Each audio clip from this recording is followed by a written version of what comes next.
All right, and now I'm going to go ahead and introduce our speaker today. But before that, I wanted to let you know that we will be gathering questions in the chat, and then Mike Brady will be organizing them, and he's the moderator today. So please feel free to put your questions in the chat for the speaker. And now I'd like to introduce Stephen Hawkins, who's the Director of Research, who's led more in common studies on polarization and division in the United States and across Europe. Stephen has a background in measuring and advising on public opinion for political candidates, Fortune 100 companies such as Microsoft and Ford, and public sector organizations such as the Bill and Melinda Gates Foundation and UNHCR. He received his master's degree in public policy from the Harvard Kennedy School of Government and is curious about how beliefs and ideology shape people's experiences of the world. Welcome, Stephen. Thank you so much. Thank you, Sally.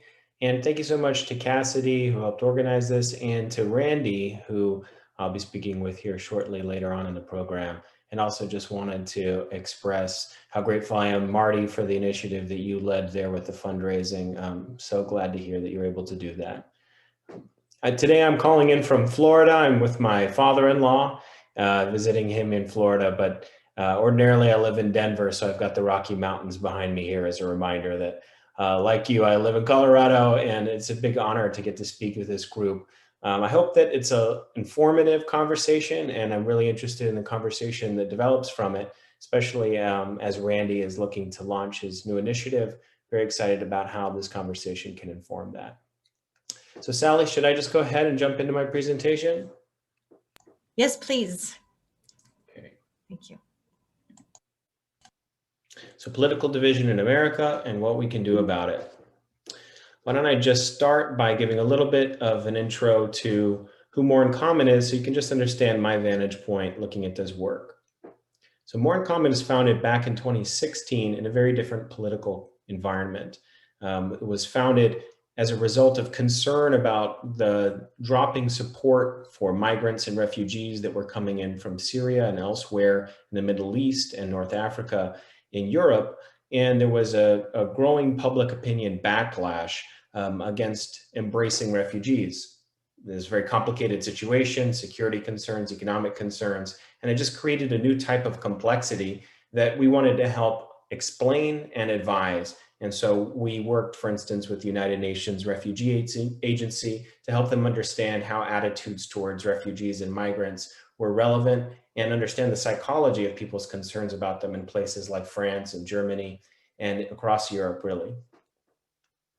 Now today, More in Common has grown over the last 5 years in the work that it does. We've done research not just on issues of immigration, but now in France and Germany and the United Kingdom and the US, we've produced studies that help explain the psychological profiles that are most relevant in each of those countries.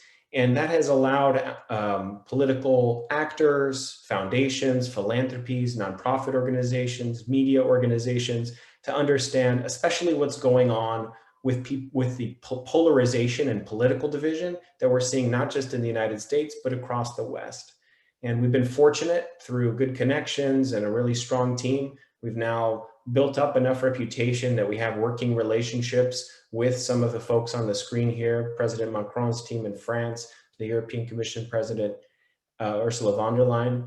And we're looking at broader questions of things like climate change and how public opinion is relevant to tackling challenges like that. And we now receive a lot of funding from general philanthropy, organizations like SIF in the United Kingdom that provide funding to solve global challenges. So for today, we want to talk about polarization or political division in the United States.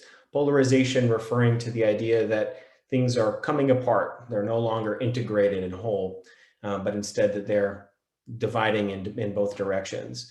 And this is a relevant topic to talk about because it's actually one of a few areas of true consensus among Americans. About 9 in 10 Americans feel this is the most divided we've been in their lifetimes, that 9 in 10 Democrats describe Republicans as brainwashed or hateful, and vice versa. And 9 in 10 Americans describe our political conflict specifically as being strong. It's actually the stronger conflict now than racial tensions or gender tensions or class tensions. And there are a couple of ways we can look at that. So I'm going to present some research that comes from work that we've been doing to explain and understand this political division. We started this work back in 2017, producing our flagship report, Hidden Tribes, which came out in October of 2018. And we've now produced about another half dozen reports in the United States exploring further questions of American identity, how perceptions of each other can be misleading or wrong, and how we might build a more healthy American identity that can allow us to bridge across our political divisions. We talk about these categories a lot. We found that talking only about Democrats and Republicans or Democrats, Republicans, and independents is just too simplistic. If you look across the whole variety of Americans, there are a lot more perspectives that need to be understood. And so we present our own typology. These are categories that we've developed that we think better capture how people are different from each other, and they better explain some of the differences within Democrats and within Republicans that are very relevant to understanding dynamics in our political landscape today. We've also identified something we call the exhausted majority, which I'll explain in greater detail later on. But just to come back to the point about racial differences, 2020 and to a degree 2021 have been years where the United States has focused a lot on issues of continued racial inequality, police violence against Black Americans. And these are very entrenched and difficult issues to discuss. I think we should talk about them if we're interested in doing so in the Q&A afterwards. But I want to just make one point here about how to think about the scale, the severity of those problems. So what I have here is just 4 lines. You can see Black Americans, Hispanic Americans, and white Americans. And we asked them to say, how warm or cold do you feel towards the following groups: Asians, Blacks, Hispanics, police, etc.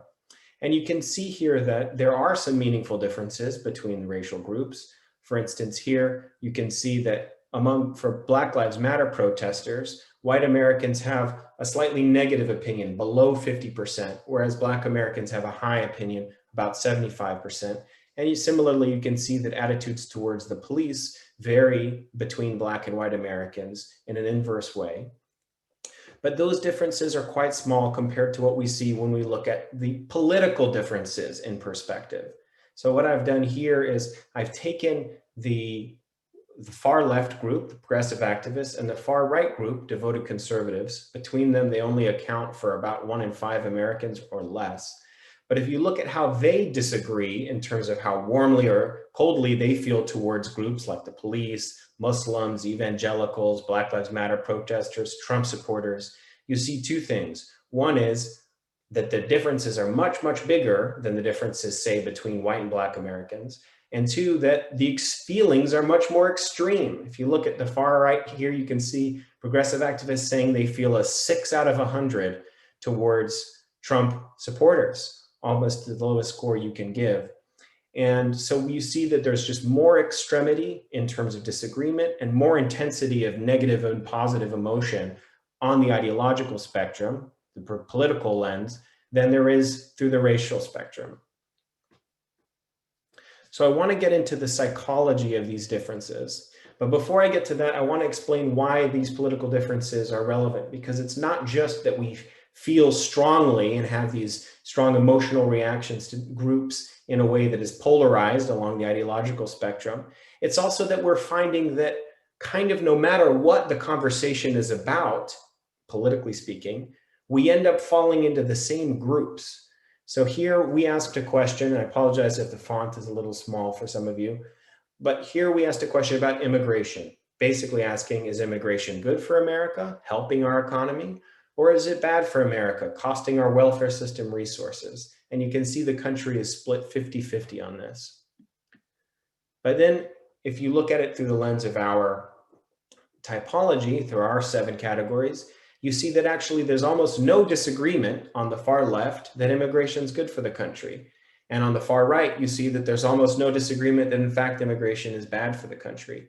And so you see that where you might expect people to kind of be thinking about issues one by one, and there would be a lot of diversity of opinion. We're seeing a lot of homogeneity, consistency of opinion, the more you're on the left or the more you're on the right. And here's the other relevance of that. When asking questions about sexual harassment or white privilege or Islamophobia, we see the same pattern emerge. Progressives agree with progressives, devoted conservatives agree with devoted conservatives, and everybody else kind of falls along the middle. And so what we're seeing is there's this sorting happening, this division where more and more we're seeing the opinion concentrated in agreement on the other side. We're moving farther apart. We're agreeing more with ourselves on our own sides and less with people on the other side. And it's causing this very intense sorting, even on topics which may have very little to do with each other. But I want to explain why there is some underlying connection across these issues and what the perspectives are that are so dominant in the United States between the left and the right, and how we might understand those with a little bit more subtlety. So, some of the things that we did to find these groups that we've just presented is that we partnered with social psychologists and other academics who've done a lot of research to understand relevant features of our brains, how they work, how our psychology functions, and what the relevance of these things are. So we asked people in our survey research, we asked them a lot about how they conceive of themselves. Are they proud to be American? Are they proud to be a woman? We asked them questions about how they think things happen in society. Do people make good decisions and become wealthy or become poor because of their decisions? Or do people kind of receive an experience depending on who they are, their race, their gender, their class? We ask people about moral foundations, which is something which captures whether people care a lot about things like loyalty, or whether they care a lot about things like helping people and being compassionate. We ask them big picture questions about whether they think the world is becoming more dangerous. And we ask them some questions that really get at something pretty close to asking about fundamental human nature. Do you think that children need to be taught how to be good people? Or do you think that we need to let children kind of develop their own identity, figure out things for themselves? And we find that these are very, very useful tools for us because they allow us to construct a picture of what it's like to think from a perspective that's very different from our own, and to map out what the psychology feels like and looks like if you're on one side or the other or somewhere else. And so these are some of the other ways that we find that groups on one side and groups on the other are really very different in the way that they think. And I'm not going to read out all of these, but the point to emphasize here is just there are meaningful differences between people on the left and the right, and they're deep and they're wide. They're not simple differences of just policy preference. They go deep into our worldviews and into our identities. So I want to start with the more traditional conservative perspective and explain it in a way that I think is compassionate and sincere, and that I think captures a way that would resonate with most people who identify as conservative. The way that the worldview you can describe the way of the worldview of conservatives as beginning really with the story of Adam and Eve, the Judeo-Christian story that launches the Bible, and that situates Adam and Eve within the context of a test. They're told that they're not to eat from a certain tree, and God tells them clearly that's the wrong thing to do. And yet they fall into temptation and they fail that test. But that test is being negotiated by individuals. Eve as an individual makes that decision. Adam as an individual makes his decision. They both fall, they both make a mistake, and they do it on the basis of a choice. They had the opportunity to do what was right. They had the opportunity to do what's wrong, and they picked the wrong thing. And so the emphasis in the traditional worldview, a more conservative worldview, is that the evil in the world comes out of us, out of each of us. We have the capacity to make moral failures, which can be dangerous and harmful to us, to the people around us, and to the world at large. If you want to understand what's wrong about the world, it very often has to do with human character. And human character can be corrupted, can be selfish, can be otherwise compromised. And so when you look across the world, human character is very often the problem from this worldview. And what needs to happen is we need stronger culture, character, and faith to help mold people's characters to make better decisions so that society can be better and we can be safer and we can be more prosperous. And so in this worldview, you hear a lot about rules and self-discipline, about accountability, about pulling yourself up by your bootstraps. It's a worldview that talks about work ethic. And it's a worldview that's places a strong emphasis on parenting, because it's a worldview that doesn't say everybody is good, everybody has nothing's better than anything else, every society is equally good. Instead, what it teaches is that parents need to teach their kids how to behave. They need to learn how to be a good person. They need to become equipped with self-discipline. They need to become self-aware of their own flaws. And if they do this, then they can become a good person and we can have a flourishing and good society. But there's so much emphasis here on the individual. Now, in the middle of the 20th century, we start to see that there is a counter reaction to this traditional story. And many of you will remember, of course, the movements of the 1960s, which were tremendously important for American culture and American politics. Not just American, but really the whole West underwent a process of challenging whether that traditional worldview, the individual makes decisions and their outcomes are the result of their decisions, and instead confronted with not a story, not a worldview that starts with a test, but instead a worldview that emphasizes a story, a narrative. And that story is that each of us is born into groups. You might be born into a group of men. You're a man, and therefore as a man, you might be trusted with more responsibility. You might be seen as being more brave or more capable, simply because you're born into that group and not because of anything about your individuality. Or you might be born Black, and as a person who's born Black in the United States in the middle of the 20th century, expectations for you are different or worse than they are for white people. Opportunities are worse, and your opportunities to change your life and the lives of people around you for the better are limited by the fact that you belong to a group that's been mistreated by society. And so we instead see a story about groups that are defined by systems and by history. And the relevant character of each of these groups is how much power they have. Are you a minority group with minimal power, and therefore you have a minimal capacity as an individual even to change your life? Or are you part of a privileged group, a group that has advantages simply by luck of birth? And so when you think from this perspective, what we see is that we need systemic solutions. Individual character changes won't be sufficient if there are hundreds of years of history to address, or if there are trillions of dollars of economic wealth that have been taken away. Those sorts of grand problems require grand solutions at the level of societal solutions, new laws, new programs, new institutions, maybe even a new culture to address these problems. It's not enough to simply look at the individual, you need to look at the group. And so this is why, and perhaps you've noticed this more and more in recent years, as this more progressive voice has become louder and louder in our culture, and especially on social media. But this is why you hear so much people referring to marginalization, referring to structural issues, talking about oppression, talking about revolution, talking about history, because these are terms that capture those characters, groups, assign them a level of power, and then situate them within a system that determines what those people are going to experience. And so what you end up with here are two very different perspectives, each of them with a high degree of validity. Of course, we are individuals making decisions. We feel proud as individuals because we have made good decisions and become good parents or become good employees or become an entrepreneur. And we feel a sense of agency and control over our lives that is the result of us believing that we are individuals who make choices. And we might feel regrets. And those regrets are the result of us believing that we've really made failures, we've made mistakes, and it was within our capacity to make a different choice. And so we all feel like individuals. And yet there's so much validity also to this second perspective, this perspective that says the world doesn't start off with the same way for each individual. Each individual is born into a context that has its own complexities and difficulties. And if you're born into an environment that's less safe and has fewer resources and maybe less police presence or too much police presence, it's just going to have an impact on how you develop. It's not simply a matter of what you choose, it's about what you're dealt.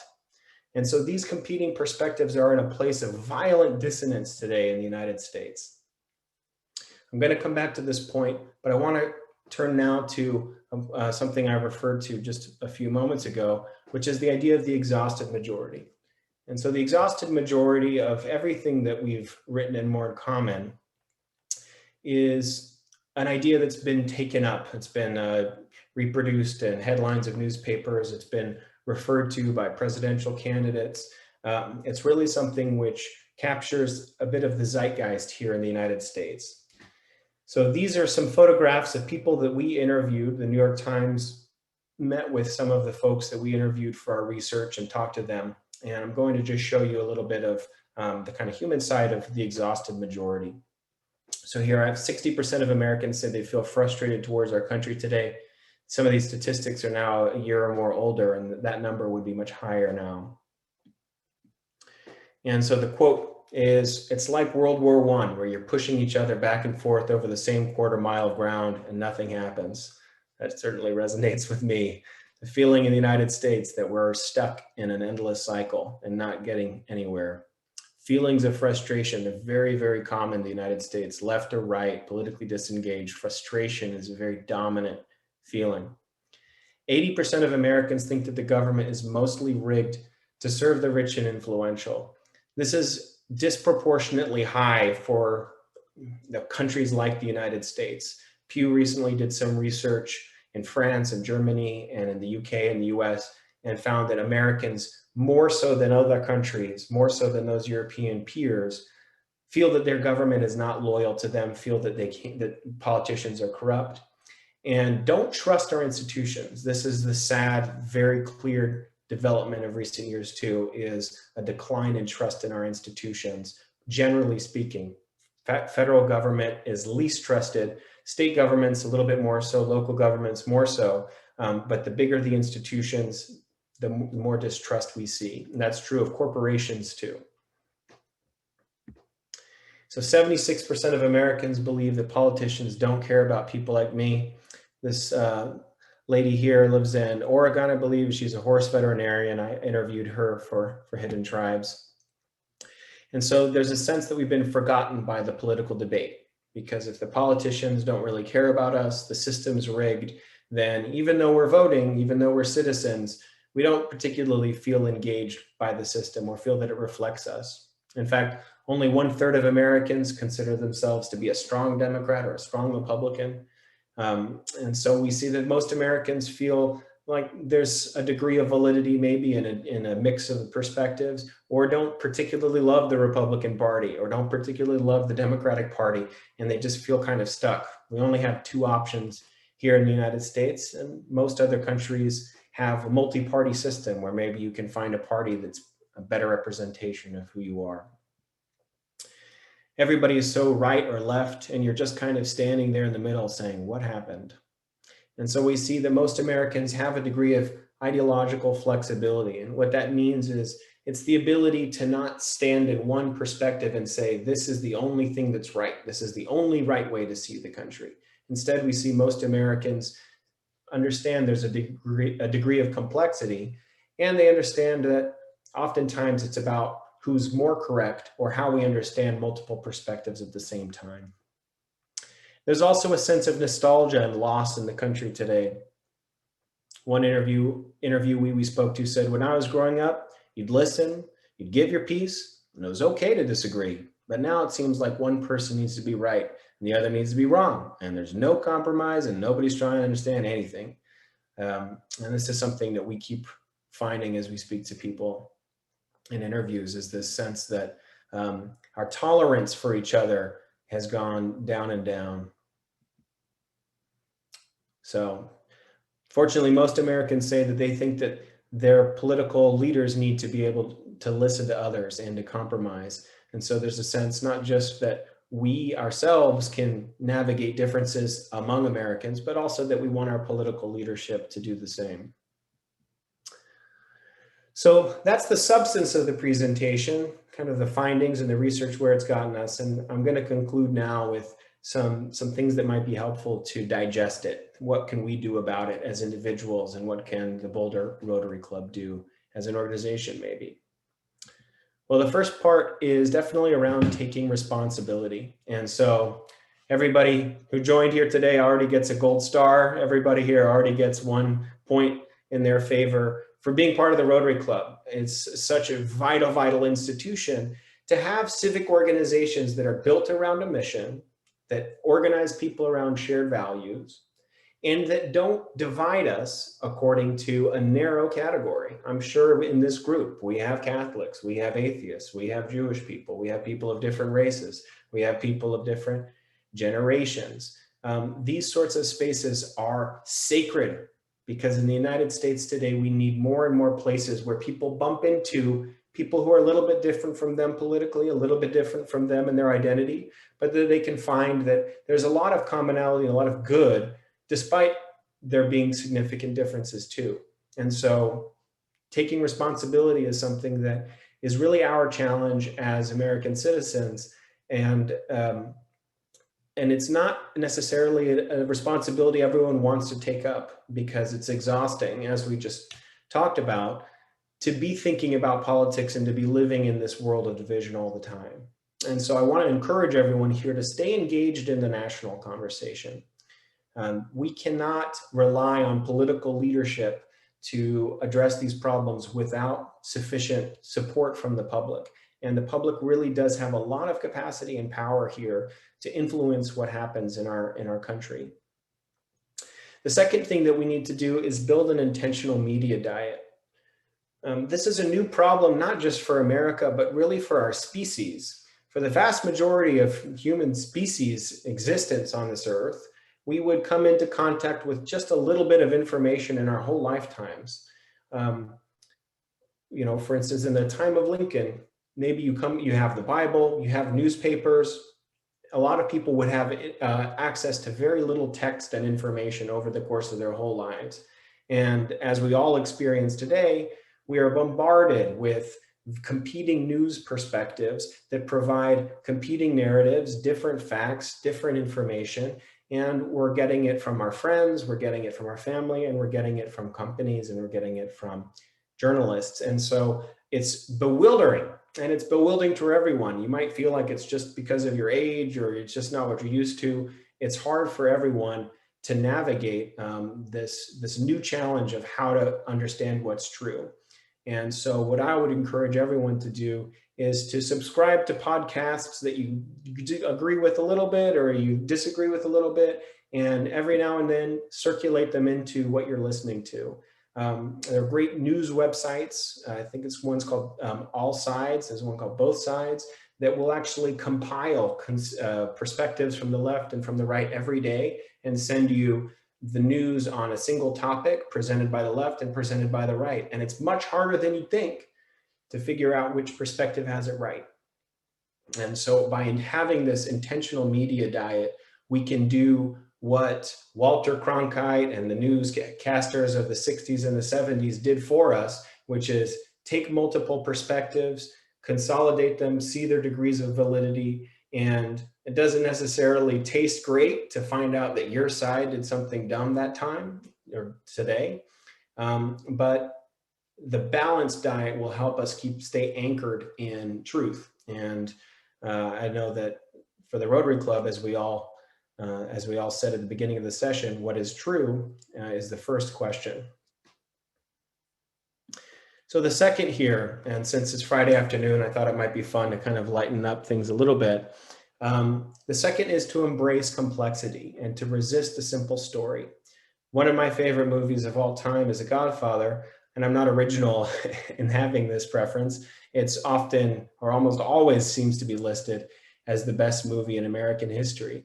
And what I find so rich and interesting about The Godfather is that it's not clear who the villain is in the story. A lot of people die, people get killed, there's all sorts of abuse and crime, and yet both of these characters, Marlon Brando and Al Pacino, are sympathetic characters who are dealing with difficulties, having to choose between preserving their family's legacy and leading a life that's devoid of crime, taking responsibility and raising your children versus becoming unemployed. Very difficult choices. and it doesn't allow for a simple rendering. It doesn't allow for a bumper size description. And if that's true for the story of one family in the United States, how much more true is it for the story of everything that's happening in the United States, of classes and of groups across a vast geography, 330 million people? The United States is not a simple place, and understanding it is not a simple task. And we need to resist the simple stories, because the simple stories are out there. And those perspectives I provided with the yellow wording, they can be boiled down to a simple moral story where my side is right and the other side is wrong. Selectively pick a few facts or a viral video to push that message along. And it can really be emotionally taxing to digest and grapple with the difficulties of trying to find the complexity, but it's really worth it, because that's what we want the other side to do. How many times have we wanted to say to somebody who we disagree with, please, can you look at this facts? Please watch this news anchor for once. Please listen to this podcast. I promise you, she's so smart and interesting. And so it's our responsibility to embody that behavior that we wish that people who we disagreed with would do themselves. And that's not an easy ask. This is not simple. This is going to elevate our emotions of feeling attacked, because being disagreed with has the same physiological response in our bodies as being physically attacked. And so we'll feel an adrenaline rush. But sitting with that discomfort is the thing that we need to do in order to allow for a richer, truer picture of our society to emerge. Finally, and I believe this is a picture from downtown Boulder, I looked for one, we need to build shared identity. And this is what's so useful about the United States, is the United States is really unique among countries to try and build an entire country around the fusion of people from entirely different parts of the globe. And that shared identity has to be protected and preserved. More in Commons done a lot of work to explore questions of American identity. What do we associate with it? Almost everybody says that freedom is a big, big part of what it is to be American, that rights are a big, big part of what it is to be American. People take pride in in the United States for a little bit for its sports, a lot for its business. There's a lot in our American identity that connects us, and we need to be, just as we are doing at the Rotary Club and smaller organizations at a macro scale, it's really important for us to continue to think as Americans, as people who are trying to fix our whole country, and not just as Republicans or Democrats. And so I'm going to leave it there, and hopefully Randy is going to come in here behind us and we can facilitate a little bit of conversation. Wow, thank you, Stephen. I think I'm unmuted.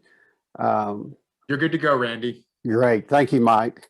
So, Steve, where I'd like to start is, if I can figure out what I just did with my notes, is what did you find in your research, in the research of More in Common, that would give us hope for doing the kind of project that we're now, at least the Boulder Peace Building Committee is committed to, doing a dialogue project in our region, and by the way, also the District Peace Building Committee, bringing people together across this broad spectrum that you've defined to build real bridges of understanding.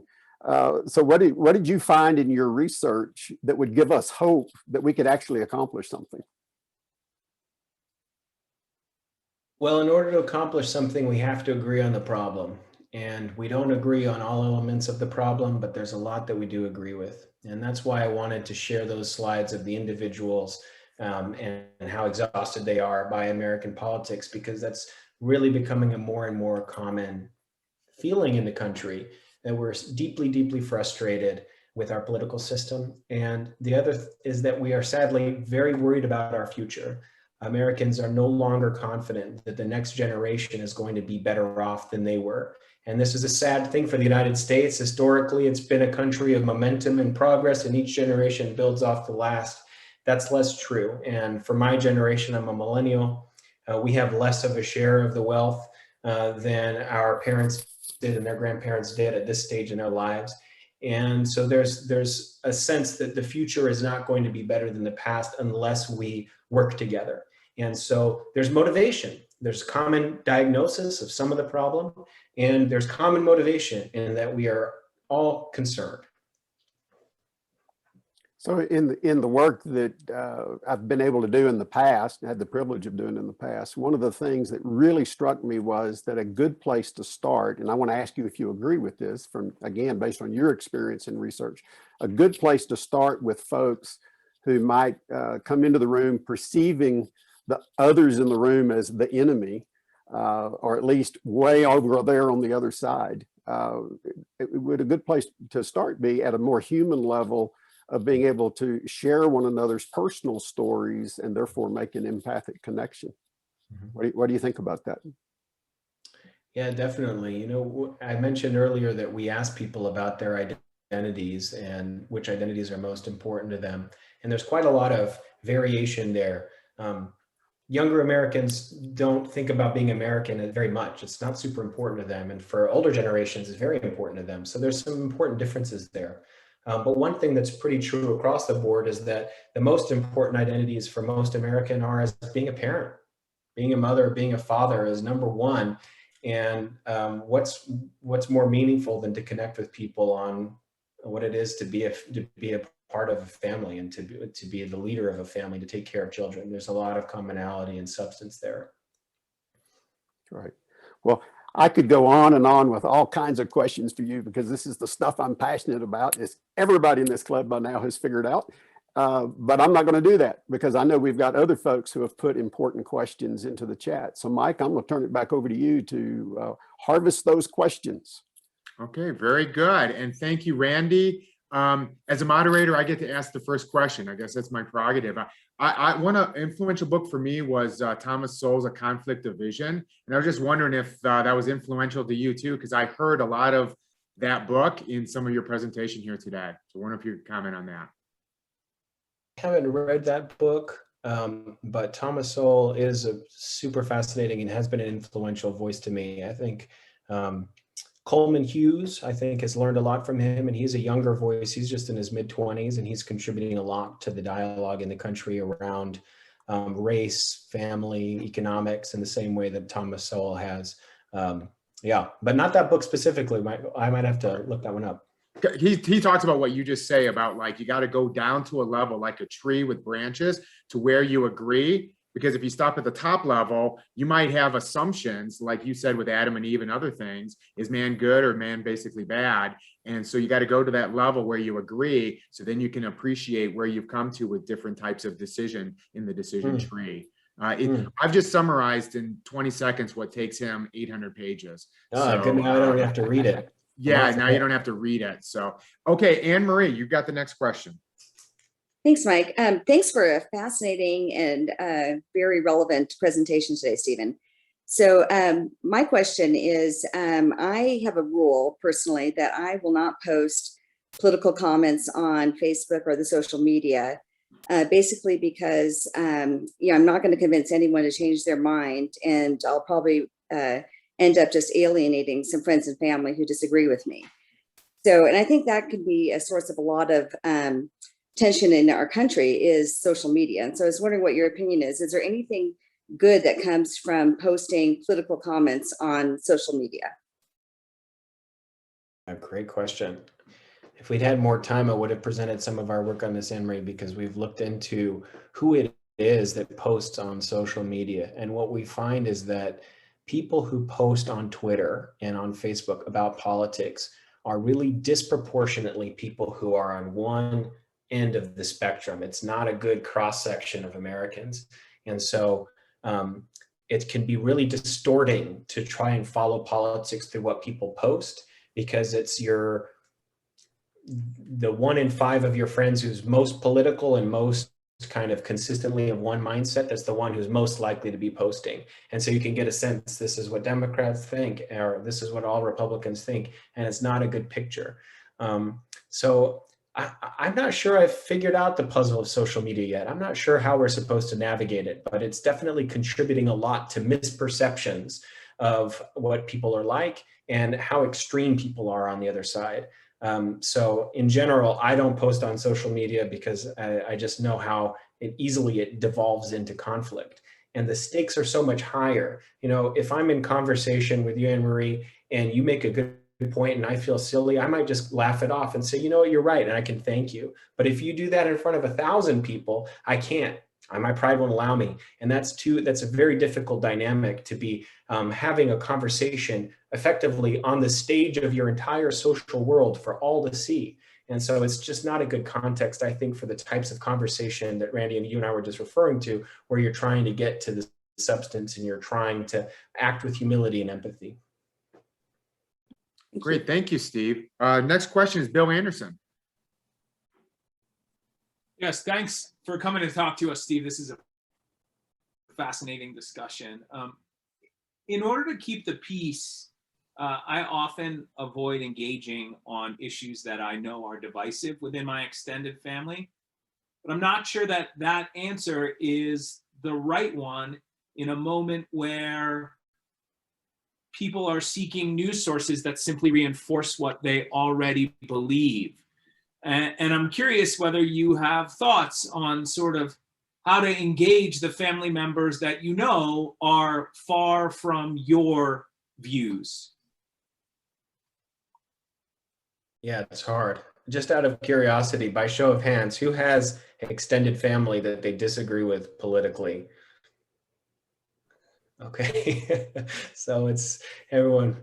Looks like maybe Darren in the UK has managed to, the whole leave versus remain battle is over, and now his family is all on the same page. That'd be good.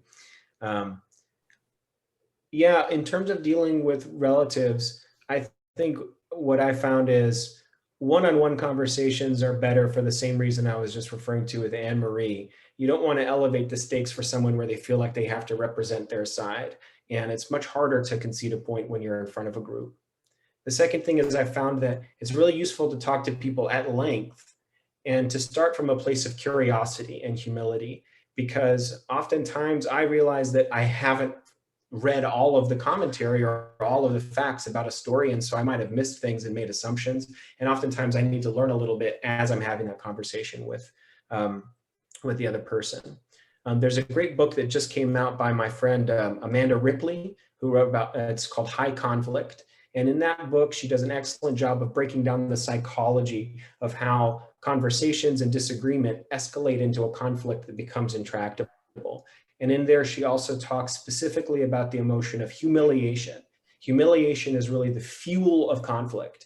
And so when you're having a conflict with an extended relative, the thing you really want to avoid is making a really powerful point that might make them feel embarrassed or stupid. And you don't want that to happen to you either, because that sense of humiliation is what can escalate the conflict and then lock it into place. And what you really want is the reverse of that. You want minimal conflict, healthy disagreement, and you don't want that to dominate your relationship with the other person. So I find that one-on-one conversations at length are the better way to approach them. Okay, thank you. NCW, do you have a question? Thanks, Mike. Thank you very much for your presentation. It's really good. Opened my mind a lot about different things. I agree with Anne Marie. I'm also on social media quite a bit, but I also don't speak about politics. My question to you, though, is how do you feel about the media, that they may be pushing their own agenda and not being like what journalists were, being more biased, giving you more facts, and for you to determine what you want to bring into your decision making and talking about what's going on in the government? Yeah, it's not in your head that the media are trying to convince you of something. It's in their business model.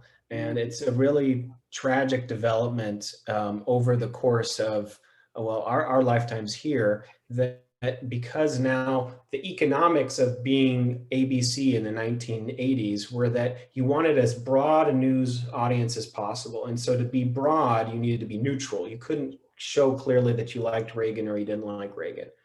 That's not true anymore, because now that people have many, many options for what they can watch, the best business model is to tell NCW what she wants to hear that's going to make her angry about the other side and feel right about herself. And that's what keeps her on the news channel. And so it's not that we're, the concept of fake news is controversial, but it's also not, because it's legitimately the case that, especially I think cable news networks do have a tilt. They know what their audience is. They know what their audience wants to hear. And it's a better business model to chase that perspective down and reinforce it than to challenge it. And it's really sad to me. I don't know what the answer is for how we're going to change that, but I think a lot of it's going to have to start with the consumer, with the viewer. The viewer is going to have to do what I was signaling at the end of the presentation, which is really about having a mixed media diet and doing a lot of the hard work of kind of sifting through the different perspectives themselves. Okay, great. Thank you. Mara Blustrom, go ahead. Okay, I'm trying to get used to my iPhone to do this. Okay, got it. Are you hearing me? We hear Yes. you, Mara. Go right ahead. Great. Wonderful. So I'm curious, since I'll be participating in Randy's organizing event to have people with different opinions communicate and create bridges, I wonder if you'd comment on what are the differences, if any, in creating bridges between those on the ends of the political spectrum and issue spectrum, as opposed to those with significant differences but less extreme. Okay, Randy, do you want to jump in on that, or is that one more for me? So I can't wait to hear what you have to say, Yeah, because that is the key question. So the At question least is, in my work. how do we build bridges with people on the ends, not just people who are maybe more moderate in the middle? No, that's not the question. The question is, what are the differences between communicating or building bridges with those on the ends, as opposed to communicating and building bridges with those with significant differences, but less extreme? So I want you to compare the two and how you would work with both groups, not which one is better. Right. So the useful term here for me is in-group moderate. So let's just pick the left side. Let's say it's a more extreme group of progressives. And when I say extreme, I think it's totally fair and legitimate to have an ambitious target for what society should look like. Let's say it might be an extreme vision to want there to be no poverty in America. That's fine. The thing that's dangerous about extreme perspectives from my vantage point is if they only believe that their perspective is valid and they view everybody else's perspective as dangerous or immoral. And so it's that inability to see the degree of validity, for instance, in saying, yes, we should eliminate poverty, but we need to make sure that the way that we do it is effective and efficient and doesn't create effects that we haven't considered. So for people who are extreme, the ally you need to build is someone who's an in-group moderate, someone who, in this case, identifies as a progressive, but is also the sort of person who has curiosity when you talk to them about politics, not somebody who gets angry every time you speak to them with politics. And probably working with them, you'll have more success than trying to come at the group as an outsider. Excellent. Thank you so much. That's very helpful to us. Right, we are out of time, and sorry to those people who had a question that I wasn't able to get to, but Randy has something he'd like to say to Steve. Go ahead, Randy. Thank you, Mike. And thank you, Steve. Thank you so much for agreeing to do this and to come to our club and speak today. As you may know, Rotary's been working to eradicate polio for more than 35 years. And excuse me, our goal of ridding the world of this disease is closer than ever. As of April 27, there have been only 2 cases confirmed this year, one in Afghanistan, one in Pakistan. So we're all hoping that this trend continues. So as a further indication of our appreciation for you being with us, we're donating in your honor 100 doses of polio vaccine to the Polio Plus campaign. I also want to say, Steve, our peace building committee and I in particular look forward to working with you, and frankly, I hope bringing the same kind of energy that we brought to polio to this polarization issue in our country. And we're looking forward to working with you and More in Common as a local partner. And I'm really excited about what you presented to us today. You've given us a lot to think about, and I think, and frankly, there wasn't a thing you said that I disagree with in terms of how to go about addressing this. So thank you again. Thank you so much, Randy. I've really appreciated the invitation, and I'm so honored that you were able to give a donation in my name. So thank you so much. And I've really enjoyed our conversation so far, Randy. I'm looking forward to keep them going. Let's get some momentum going. Yes.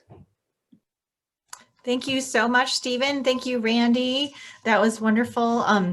And boy, that would be just something amazing if Rotary could change the polarization in the world. That would be what a goal. Love that. Thank you both, everybody, for being here. And Stephen, thank you so much for your time.